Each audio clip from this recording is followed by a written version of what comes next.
live on a new Facebook live session, and today's topic, which I'll get to shortly, is access to farmland by wind and solar operators. Okay, before we get into that, we have our usual disclaimers. The information contained in this presentation is provided for information purposes only and should not be construed as legal advice on any matter, least of all the matter discussed.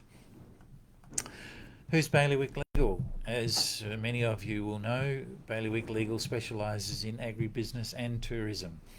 They are not the only industries we work in, however, but they are our specialty, they're our niche, they're our bailiwick. What do we do within those industries? We do a range of commercial matters, from structuring business from the get-go, farm safety, leasing, and consistent with today's topic, negotiating with mining companies and wind farm and solar farm operators for access to land. Farmland, that is, particularly. And when I'm talking about the farmland in this context, we're dealing with freehold land title. We are not dealing with Crown pastoral leases or any other Crown lease that doesn't have the same sort of freehold entitlements as freehold land does in that sense. So today's topic, I'm not going to talk about mining and gas companies' access to farmland, because those things are governed by, in the case of mining, the Mining Act, obviously. In the case of oil and gas, the Geothermal and Petroleum Industries Act. Now, they're very different regimes to each other and to the general concept of access. Without a statutory right to access farmland, no one can. I say that in the sense that the owner of that land and the occupier of that land has the full and free right to reject anyone who seeks to enter their land without a statutory right to do so. And so that just falls into that common law concept that you are able, as owner and occupier, to invite whoever you wish onto your land, and that's an unfettered right. So what are the key issues? And the reason I'm doing this presentation today is because there has been, over the last, say, 3 to 4 years particularly, an increase in the number of energy operators, certainly operating within Western Australia, but also seeking access to farmland in particular, for the purposes of, I'll use the term, exploring whether or not that farmland is suitable for solar or wind farms. Now, the typical circumstance is that those operators seek to take a window of time to test whether or not the property is suitable. In the context of wind generation, that's easily done. An operator, an energy operator, would, even over the course of 5, 10 or 15 years, place big tall 100-metre towers on the property with tiny little animators at the top that spin around with the wind generation, so that the operator can get an understanding of the nature of the wind in that area, its strength, how often it blows, all those sorts of things. And as I said, they usually do that over quite a considerable period of time. Invariably more than or up to and over 5 years. Now, solar is quite a deal different. Solar, as we know, is dependent upon the sun. In that sense, there's probably a lesser requirement to test a particular location for solar activity or solar generation. We all are pretty familiar with the climate in Western Australia, particularly the southwest of Western Australia. Hot in the summer, cooler in the winter, but the sun shines a lot. I don't know how many days in Western Australia the sun is shining. I'd hazard a guess it's probably around 260 at the least. So we invariably have a good window of sun in WA. Sunny WA, that's what they call it sometimes. So there you go. It's got to be a reason for that. Anyway, I digress, and a bit of humour from time to time doesn't hurt anyone. So what are the key issues you should look for if someone's tapped on your farm gate and said, can I please come in to look at your land for the purposes of putting some wind towers up or some solar panels over the land? What are the things you should be looking for? Well, the first thing you should be looking for is a written contract. If they're coming onto your land, they don't actually have anything in writing to present to you to determine the terms and conditions of that entry, turn them away. It's as simple as that. Turn them away and say no. If they do have a document identifying terms and conditions that they seek to utilise on entry, say thank you very much. I'll get my legal advisors to have a look at these. That's point 2. Don't, and this is a strong representation I make, is don't enter into any particular contractual arrangements with someone seeking to enter your land without having that vetted by a suitably qualified person who understands the nature of those types of access regimes. You do not know necessarily what's hidden in those terms and conditions and whether or not they actually assist or are for your benefit. And I say that from experience. Pretty much every document I have seen by anyone who's seeking access to farmland has weighted those terms and conditions for their own purpose. And I think the farmer needs to understand several things. One, they're operating a business. The business operates on the land. The land is key to their operation and their profitability. Something happens to the land, their business suffers and they might be out of business. So it's actually a critical dynamic to get right and to make sure that the farmer controls that access as best as possible. So key issues I'll come back to, and sorry I have digressed again, but I'll come back to that. What's the time frame being sought here? Are we talking about a 2-year window where they're going to do some testing, a 5-year window where they're going to do some testing, or is it a unending concept? And in the sense that, are they proposing to do some exploration and then maybe put a tower or two or some solar panels on the land at a later point and want you to enter into a lease arrangement up front? Now, the view we take on this is that the initial phase should be one of exploration, regardless of whether it's solar, wind, mining, oil. It's an exploration phase, and that phase should be as minimal a term as possible. In the context of wind, we know that those terms can be quite considerably longer, but we'd also know that a 100-metre high tower does not take up much room.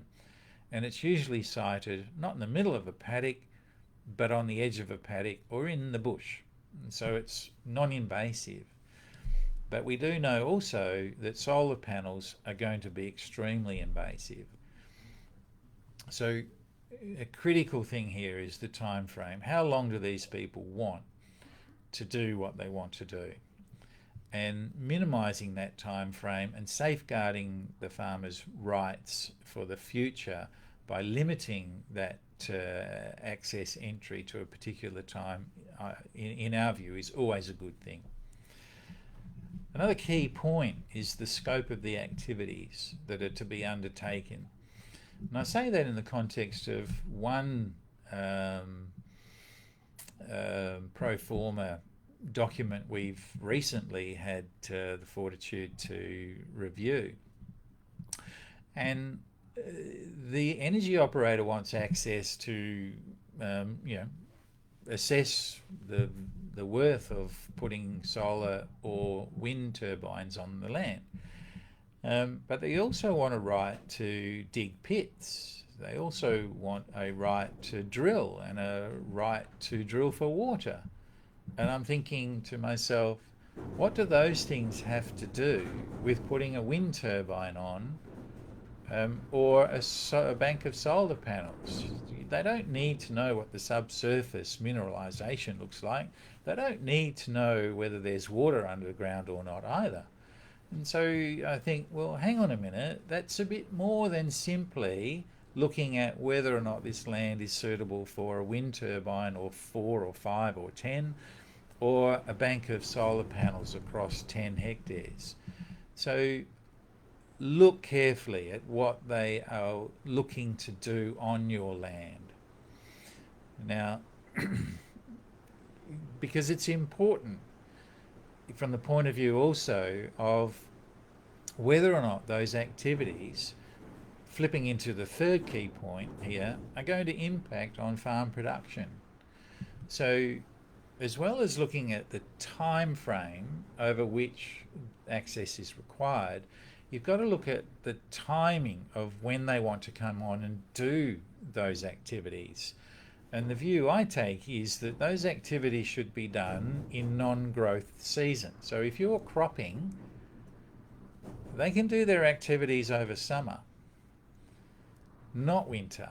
Unless you've got paddocks that you're not putting a crop into that are, fallow, then they don't come in during that period of time. Your farm production, from a cropping point of view at least, and even for running livestock where you need pastures, that's your lifeblood. All right? And so you need to ensure that the impact of these activities is negligible, unless you've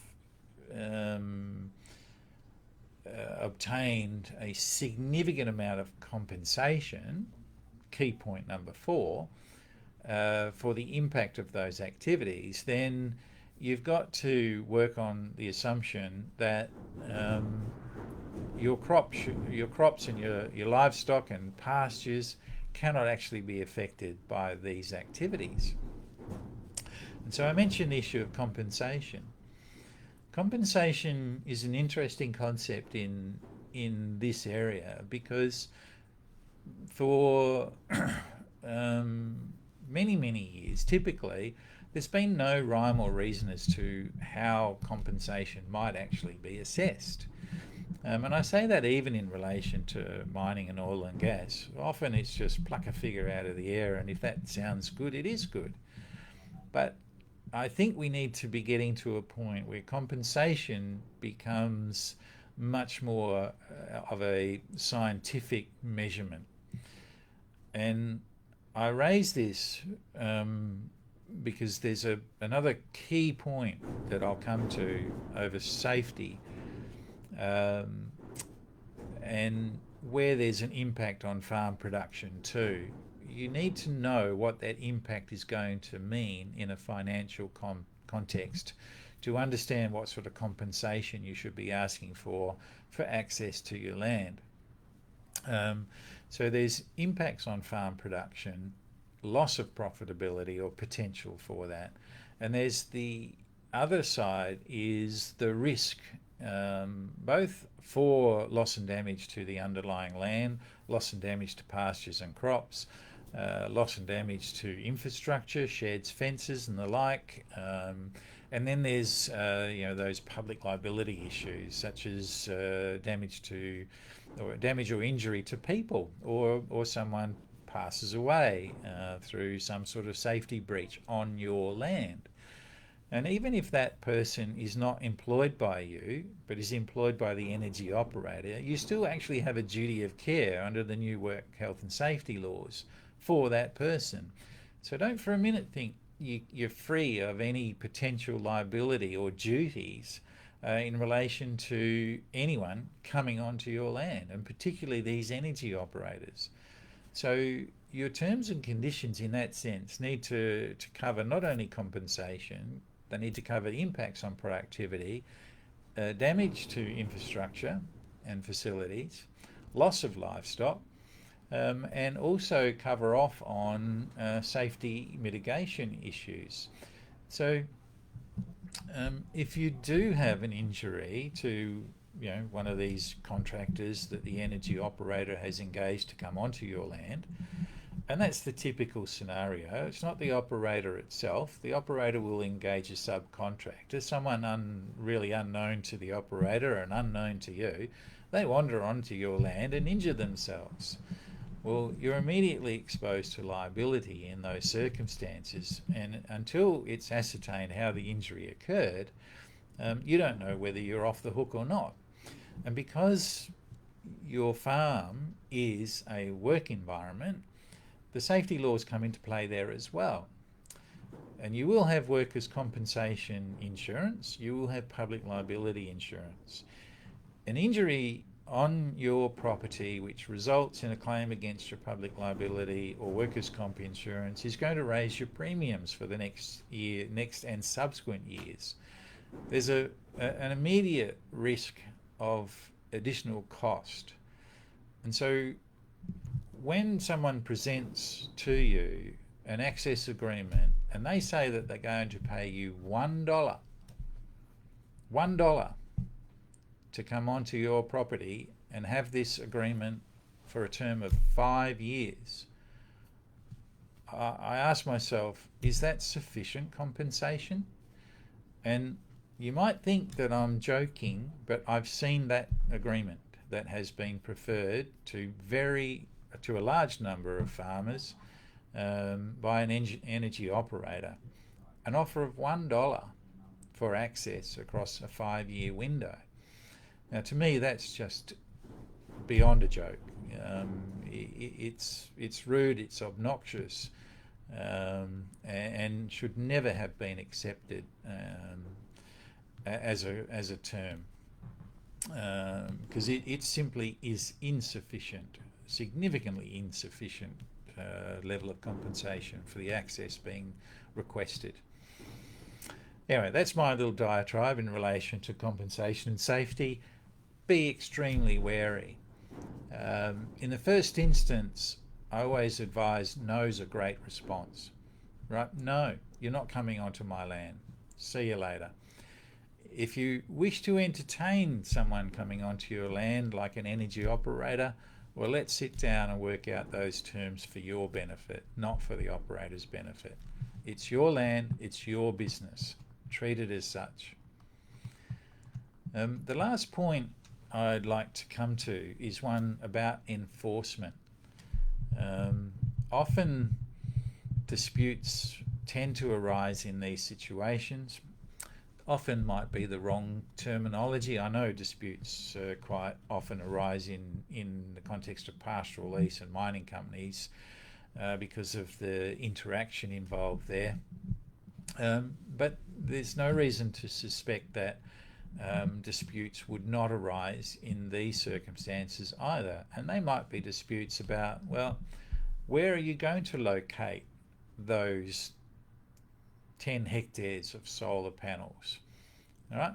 I haven't said you can go over there and put them over there into paddock 4, but your agreement is silent as to where they can put these solar panels.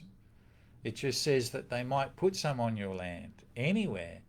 Again, this reflects back on those rights you need to generate into yourself within the terms of that contract so that you can enforce those rights at a future point. So you give yourself a right within that written agreement to determine where, by negotiation if possible, otherwise at your discretion, they can put those solar panels. So things like that become and could become quite an issue in the years to come with respect to some of these agreements we've seen. That the farmer, because generally they haven't received advice, they haven't sought advice, and they're then stuck with terms and conditions that aren't necessarily conducive to their business or farm, may lack an ability to enforce any rights they might think they have in relation to that land vis-a-vis the contract. And that's why I always say, coming back to that fundamental point, it's your farm, it's your land, it's your business. And you've got to make sure the terms and conditions that you're granting someone access to your farm, to your business, and to your land, you've got to make sure that those terms and conditions favour your rights, not the person who's seeking to access your land. They're seeking something from you, and you're entitled to retain as many rights as you can with respect to that arrangement. So that's my little rant for today, and I will leave it there. As always, Bailiwick Legal, we attempt to provide advice on the principle of common sense, business experience and strategy, and we look for practical results with respect to our advice and assistance. We do have experienced people in commercial property employment and access law, and we like to work in a collegiate way with our clients, and we value that personal approach. Feel free to reach out to me or anyone else from the team, and we do provide 30-minute consultations free of charge. So give me a call if you need to talk about anything. Cheers. Keep safe and well.